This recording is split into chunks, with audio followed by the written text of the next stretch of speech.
Page number 69. Never touch a drop when I have to talk business. Why? Asked Captain. I thought for people like you it'd sharpen your negotiations. No, sir, I should like to be aware of what I'm saying, said the director. Captain engaged him in small talk for a while, called for soft drinks, and said, now let me hear your proposal. The director cleared his throat and lit a cigarette. It's a simple one. Ever since I saw your tiger, I wanted to make a picture with him in the chief role. I have watched his performance for weeks now, while the idea was developing in my mind. But when I saw him the other evening so neatly slicing the goat, I said to myself, here is my material, here is what I have been seeking eternally. I'm at the end of the quest. The tip of the rainbow where the golden bowl is, added Captain. You are absolutely right, sir, cried the director. So you understand me. You are a genius, sir. Captain cried, you are no less so, now go on. We understand each other.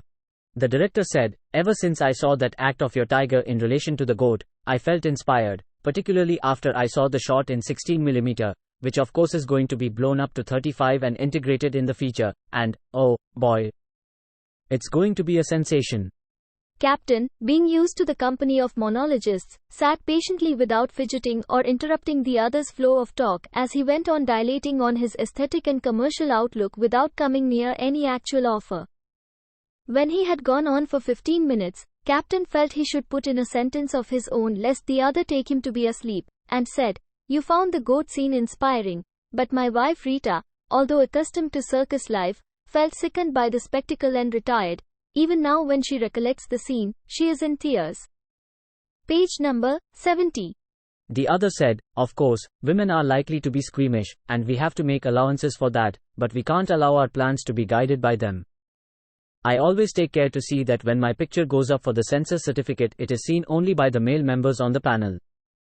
After all, the film medium is where art and commerce meet, we have to keep that fact always in mind. All the sentimentalists' outcry against the so-called sex and violence must be ignored. They make too much out of it. Life is created and made possible only through sex and violence, no use fighting against it. Shutting one's eyes to the facts of life. Inspired by your circus act, one sat up that night and wrote the outline of the story in which Raja would be the main feature. The human side in the story will be a hero called Jaggu. I have already booked him. He was an all-in wrestler and physical feats performer and weighs 100 kilograms, 2 meters in height. When he is photographed, his figure will fill a wide screen. I had booked him and was looking for a story. I was lucky to have got one of your VIP seats at the show, through a friend in the collector's office. That's how I was able to film the goat sequence. I didn't notice your camera. I'd not have permitted it. I know, I wouldn't blame you. But I've a special kind of camera, which can't be noticed. What was I saying? Your last sentence ringing in my ear is, goat sequence. Single quote. Thank you. The goat, brought up as a pet, is constantly being pursued by the tiger, who is accustomed to ripping off goat heads, but the giant who owns the goat fights it off with his bare hands. He finally captures the tiger and trains it to live at peace with the goat. Non-violence is India's contribution to civilization. I got the idea from your own speech before the Tiger Act. Violence can be conquered only by non-violence. Then how are you going to fit in the shot you have already taken? The director became thoughtful. I'll get a story writer to fix all. Page number 71. That. After all, it should be his business. How can you show non-violence without showing a lot of violence and how bad it is? Sex. How about it? Captain was enjoying this talk. He found it relaxing after all the strenuous labor of recent days. Oh, yes, that part of the story will come through in our story conference, and the story writer should be able to work it in properly. Everyone knows how important normal sex is and what an evil sex can turn out to be without a proper philosophy of life. With a virile giant running about, it should not be difficult for him to hunt women also.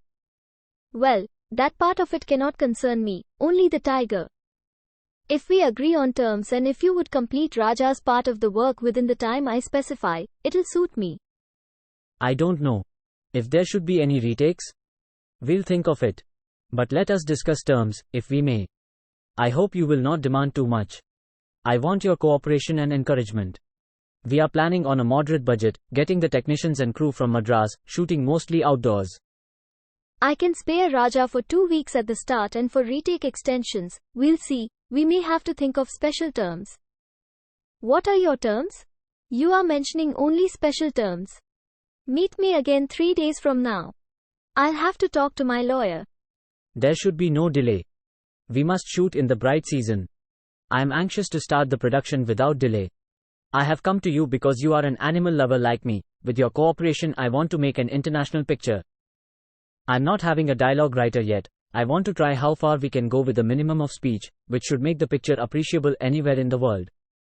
I am young. I want your blessing, he appealed. Page number 72. I'm not a hermit to give blessings. I'm only a businessman, and expect my terms to be fulfilled if my services are wanted. At which Madan threw open his briefcase, took out a checkbook and a pen, poised the point over the check, and said, "Mention your figure and I'll put it down and sign." I'm also a businessman. Captain watched him calmly with a smile. Put it back. I don't accept a check. Anyway, I have said see me again and we can discuss terms. On Friday you will have my terms neatly written down. You will have only to put your signature to it, and then you may schedule your work. It sounded simple enough, but Madan found it difficult to conclude the transaction. He could not understand what Captain expected him to do to finalize the business. He came almost every morning. He was staying at the traveller's bungalow, 4 miles out, and had to visit the circus camp every day. He had to be satisfied with meeting Anand, who would keep him seated in his office. Offer him coffee and soft drinks but no interview with the boss. He is in the training enclosure, which implied that no one could reach him or watch him at work. Captain knew it was hard on the creature under training, and did not want any sentimental busybody to watch and carry tales to the SPCA any visitor who strayed beyond the strictly KEEP. Outboard faced the danger of being thrown out. It made Madan fret while waiting in the front office. Do you realize that I have to come 5 miles each day and go back, while all my technical arrangements are ready, but unutilized? Anand never paid attention to his complaints, but went on with his work at the desk, answering him in monosyllables, and if the visitor seemed too impatient, silencing him with refreshments. Anand just said, when he is rehearsing, even I cannot approach him, even if the tent should be on fire. Page number 73. How long should one wait? That I can't say. Sometimes he goes on for 8 hours at a stretch. Unless the performer executes what he has in mind, he never lets go. It may take a whole day. So how long should I wait? That I can't say. In this season of training for the next camp, he is generally not available. Even his wife can't disturb him. Can I go and watch the tiger in the cage, please? Yes, of course, but we have to have the boss's permission. But you can't reach him. Yes, that's true, Anand said sadly, which was not helpful in any way. Madan sat every day at Anand's office for 4 hours at a stretch, while Anand went about his business at his desk and also outside, leaving Madan alone. Madan soon tired of waiting, bored with the outdated newspapers and illustrated magazines on the table. He felt outraged. He told Anand one day, "I'm a businessman too, sir. I have other things to do than just sit waiting for a darshan of the great man." Anand said with a smile, "You must not get discouraged. Many others have had to wait for weeks to see him. After all, in business matters, one should be calm." At which Madan lost his temper, stamped his foot, and started shouting. The uproar brought Captain on the scene. He asked, "What is going on?" Madan started a harangue, a long narrative full of indignation. Captain cut it short by saying, as if nothing had happened, neither apologetic nor explaining anything, Come, let us adjourn to my room." Madan followed him sheepishly, grateful that he could at last have an audience. He opened his briefcase, sending out a whiff of sandalwood perfume from his special visiting cards. He took out a page number 74 sheet of paper. "Here is my proposal in writing. Please say what you want." Captain glanced through the proposal and said, "Not suitable. I am only giving you my tiger for a set purpose, for a limited period, and not surrendering him to you. You will have to redraft the whole thing." Madan was aghast. Nowhere have I said. Captain did not allow him to continue. That's all right. Please listen to my advice, and all will be well. It's better we have it out at this stage, rather than later, possibly in a courtroom. Oh, I hate to have anything to do with lawyers or courts, Madan said nervously. But Captain said, I don't mind such things. In my profession, all the time I have to think of lawyers and courts. Can't help it, if I must survive.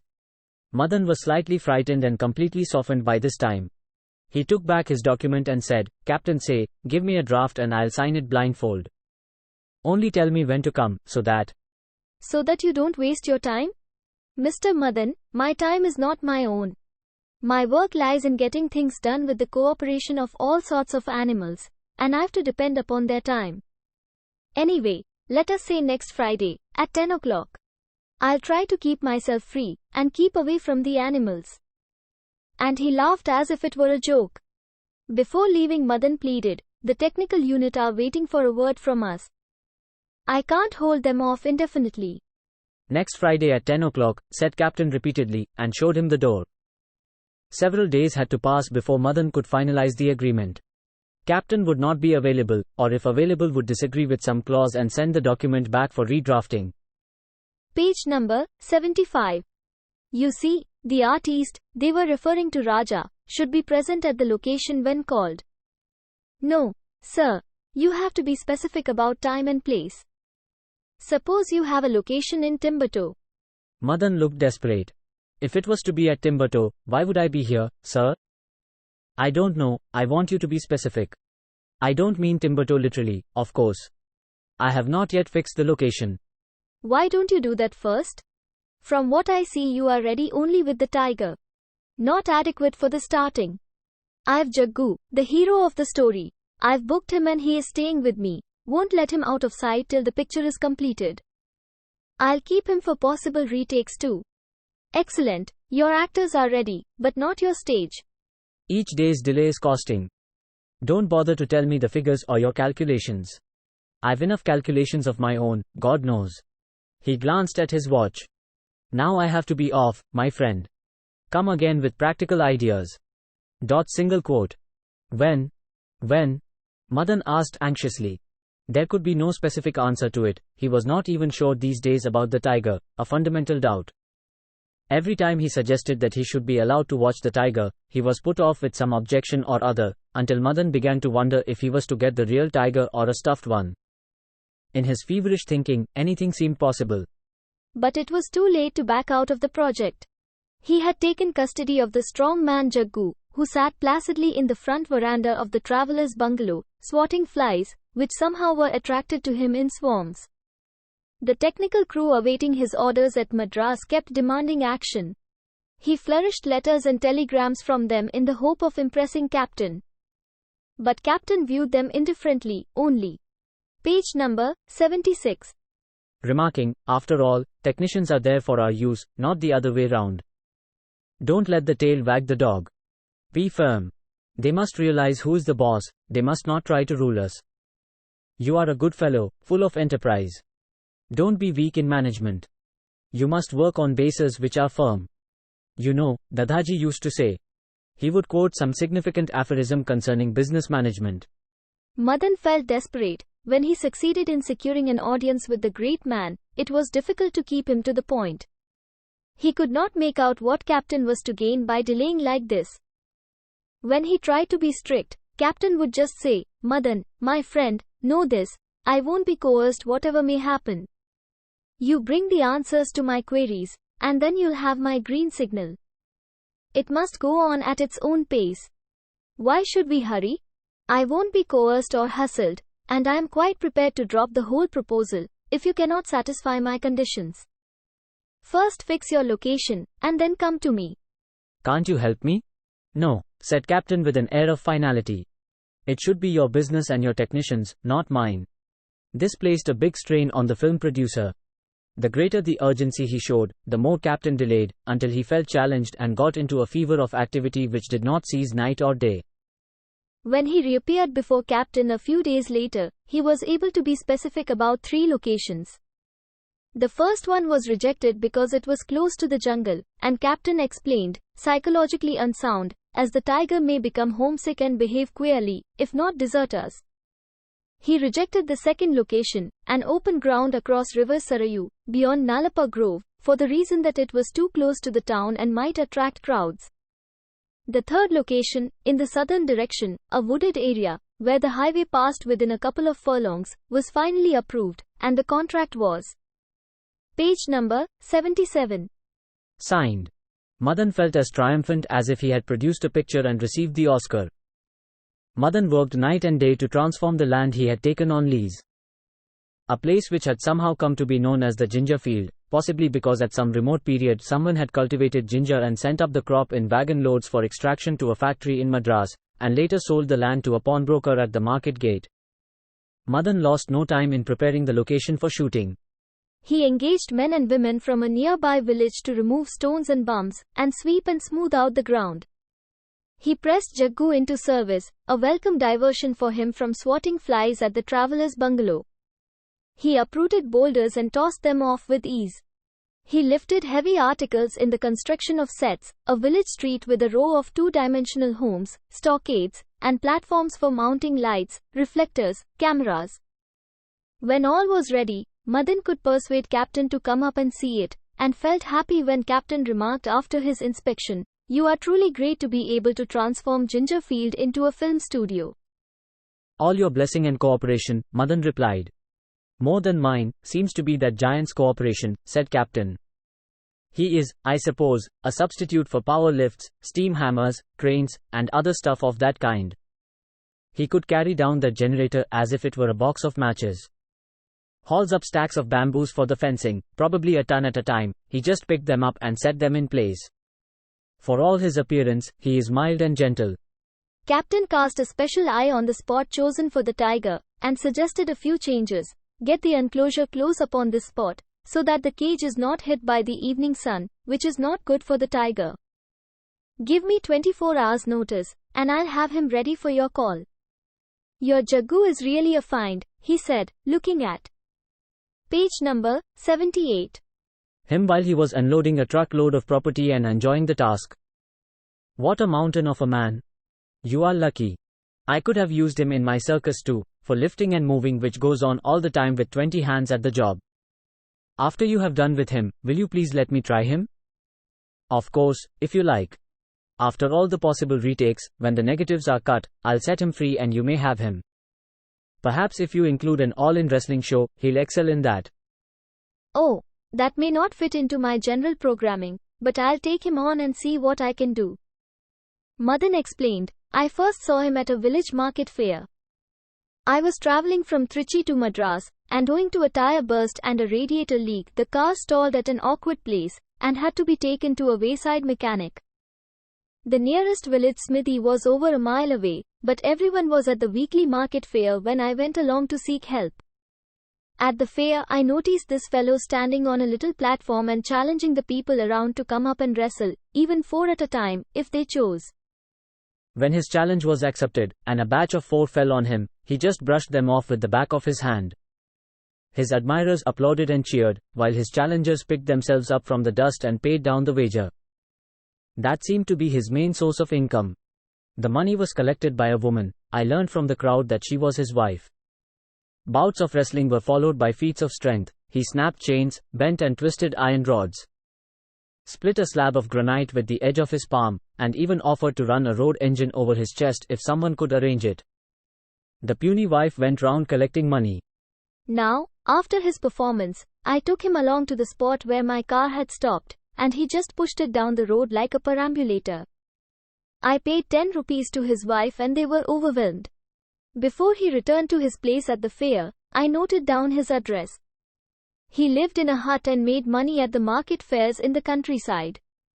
While I was, page number 79, brooding on a subject for a film, the sight of this man gave me an idea for a strong man, story of a giant who could not be contained.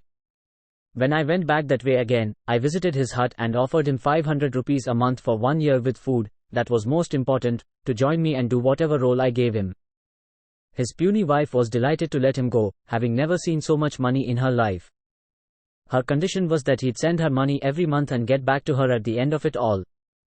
After I saw the tiger act in your circus, I wanted to combine them in my story, and there we are. They were seated on folding chairs in the shade of a large banyan tree. Captain looked happy and relaxed, much to Madan's relief, very different from what he seemed at the circus ground.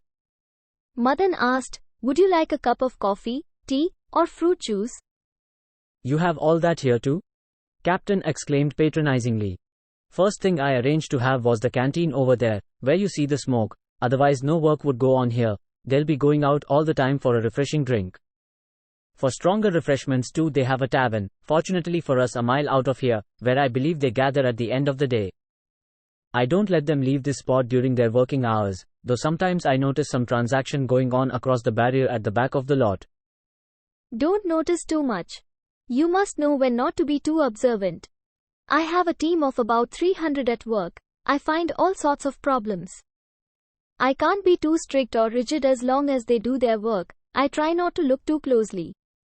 Captain was relaxed. Madan felt expansive and said, "You will be welcome to come and spend as much time as you like here. You look more happy here." The makeup and costume section was in one of the huts, and it could hardly hold the makeup man and his assistants as Jaggu.